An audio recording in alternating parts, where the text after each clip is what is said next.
অগ্নিয়ে দিলে শক্তি, বায়ুৱে ধনুটো, ইন্দ্ৰই দিলে বজ্ৰ আৰু গজ ঘণ্টা।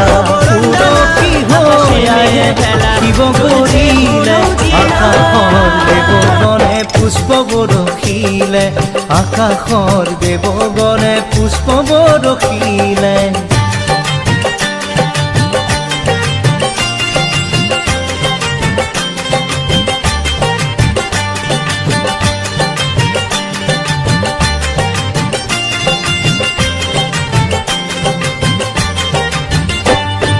যমে দিলে কালদণ্ড ব্ৰহ্মাই কমণ্ডলু, সূৰ্যদেৱে দিলে ৰোম কুপত কিৰণ, কালে দিলে খৰগ আৰু উজ্জ্বল ঢাল, ক্ষীৰোদ সাগৰে দেৱী সজালে আৱৰণ উজ্জ্বল।